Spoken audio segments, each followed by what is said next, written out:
Oui, bonjour François. Je suis bien content d'être abonné à Fakir et ça me fait très plaisir de comment... Comme tout le monde ici d'ailleurs. Hein, voilà. Mais particulièrement en fait. Ton film il est super parce qu'il permet de mettre un problème en lumière, c'est clair. Mais ce qu'il a le mérite aussi de penser, c'est que de montrer, c'est qu'on peut trouver des solutions et que la solution, elle peut venir des gens eux-mêmes. C'est-à-dire que le protectionnisme, c'est une chose, mais il y a aussi d'autres solutions qui se construisent, par exemple sur le site de Notre-Dame-des-Landes, ou sur d'autres sites qui sont vraiment sinistrés en France, où les gens se sont pris par la main pour construire des alternatives qui ne passent pas justement par la société de consommation qu'on nous propose. Et comme disait Lordon, peut-être que là où on manifeste, ce peut-être pas les bons endroits, et je ne sais pas si c'est vraiment très très efficace de manifester place Kléber, c'est très très bien, hein. Mais je ne sais pas si ça va changer quelque chose sur le système. Par contre, tous ceux qui sont conscients de ce qui se passe ont le choix, ils ont le choix d'acheter ce qu'ils achètent, c'est-à-dire, et c'est un pouvoir, le fait de choisir ce qu'on va acheter. Et on a aussi le pouvoir de construire l'alternative qui vient derrière, c'est-à-dire en fait de construire le mode d'échange qui permettra à son voisin de bien vivre.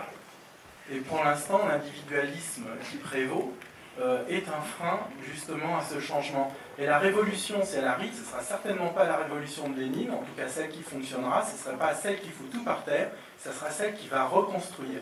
Et ce que j'aime bien dans l'exemple de Notre-Dame-des-Landes, c'est justement l'alternative qui se construit en dehors de cette société qu'on leur refuse. Merci.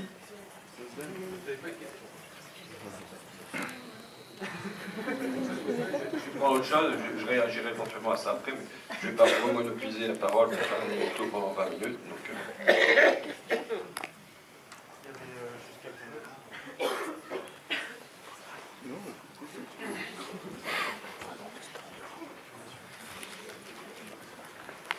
Bonsoir. Moi je travaille dans une entreprise qui s'appelait ex-General Motors, aujourd'hui ça s'appelle Punch.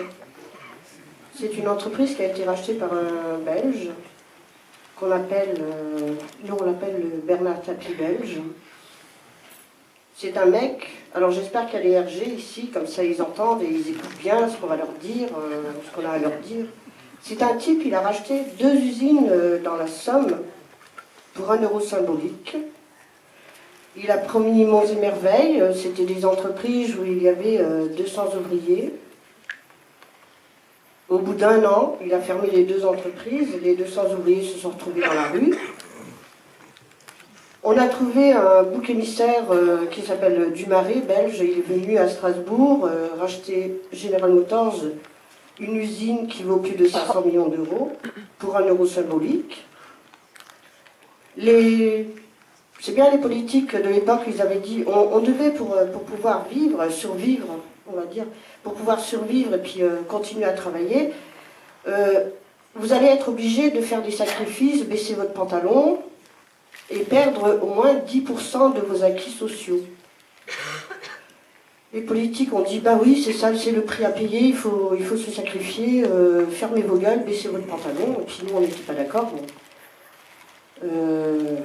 Il y en a qui ont signé des accords, on a baissé notre pantalon de 10%, aujourd'hui on a baissé notre pantalon de plus de 20%.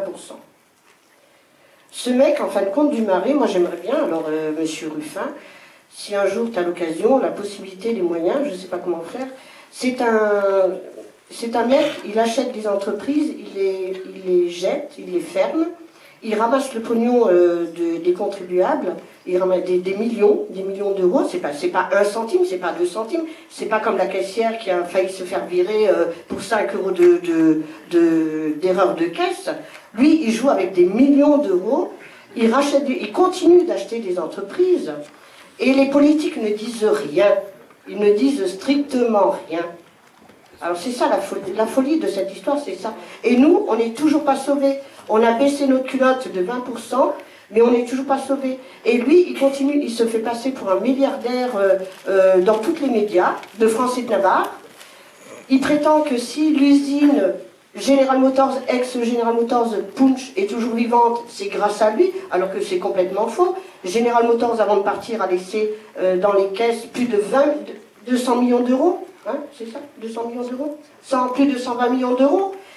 Il a fait des crédits sur notre tête. En France, les banques ne voulaient pas de lui parce que il a couillonné la banque française. On n'en voulait plus de lui, donc il allait faire des crédits en Allemagne de plus de 160 millions d'euros sur notre tête. On n'a pas droit aux augmentations de salaire, on n'a droit à rien. Moi, j'aimerais bien que, si c'est possible, faire un truc sur ce mec, voir qu'est-ce qu'il veut, qu'est-ce qu'il cherche. Malheureusement, je veux dire, des papiers sur des démarrés, j'en ai déjà fait plein. Non, mais oui, pas sur démarrer, sur des démarrés. Alors, je croyais que vous alliez me citer un autre nom, parce que dans la Somme, il y a 2 boîtes qui ont été fermées par un Belge qui en prenait d'autres. C'est quoi le nom avant démarre, hein? Style. Oui, ça doit être ça. Ouais. Mais ce que je veux dire, le processus que vous décrivez est un processus qui, en général, s'appelle la défaisance.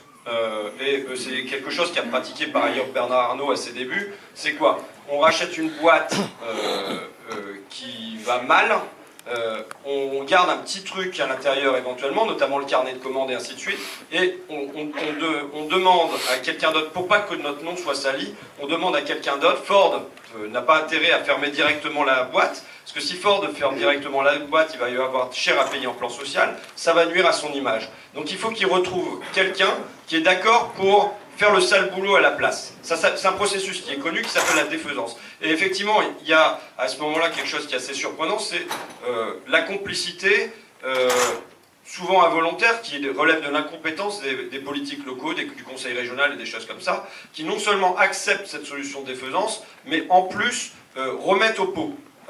Pour aider à cette reprise qui est pas une véritable reprise. Malheureusement, en fait, c'est ça. Le processus que vous décrivez pour moi est quelque chose de relativement classique. Alors après, je veux bien étudier les détails, mais c'est quelque chose de relativement classique, quoi. Donc voilà. Pardon? Non, je croyais que vous disiez quelque chose. Non, ça me ramène, je reviens au film quand même, excusez-moi, mais vous disiez, vous avez dû baisser vos salaires de 10-20%, et tout ça, grosso modo, c'est ce qui est demandé au truc de Boukov, c'est ce qui nous est demandé continuellement. Hier, je me suis amusé à faire un petit calcul. Bernard Arnault a vu sa fortune augmenter de 9,27 milliards d'euros en 2015. Je pense que 9,27 milliards d'euros, quand on ajoute des zéros comme ça dit plus rien à personne. Donc on peut dire que c'est 10 000 euros de la minute. Moi, mon revenu de l'année dernière, il l'a touché en 2 minutes. Le revenu d'un Français moyen, en gros, c'est à peu près 2 minutes d'une année de Bernard Arnault. Bon, c'est une méthode de comptabilité. L'autre méthode de comptabilité, je m'étais amusé à faire ça avec les salariés de CCE, c'est de prendre une frise chronologique et de dérouler une frise chronologique pour voir jusqu'où il faut monter pour gagner 1 an de salaire de Bernard Arnault. Donc là, sur la hausse de ses revenus de l'année dernière, on est à 463 000 années. Vous voyez, ça correspond à 463 000 années d'une couturière de CCE, donc j'avais fait avec elle, j'avais déroulé la frise. Ah, est-ce que c'est depuis Jeanne d'Arc? Ah ben non, c'est pas depuis Jeanne d'Arc. Est-ce que c'est depuis Vercingétorix? Ah ben non, c'est pas depuis Vercingétorix. Est-ce que c'est depuis les Égyptiens? Ah ben non, c'est pas depuis les Égyptiens. Bon, 463 000 années, c'est l'âge du feu, hein, c'est 500 000 ans. Hein. 500 000 ans, c'est l'âge du feu, c'est le temps de l'Homo erectus. Donc le premier moment où l'homme commence à se redresser, il faut imaginer les couturières dans les cavernes qui font des costumes Kenzo depuis ce temps-là pour en arriver jusqu'à aujourd'hui à toucher 1 an de salaire de Bernard Arnault. Alors là, on pourrait dire déjà il y a quelque chose qui est relativement indécent. Mais l'indécence, elle va plus loin, elle devient de l'humour. C'est que c'est le salaire des couturières de CCE qui est trop élevé. Ce sont leurs charges qui sont pas compétitives.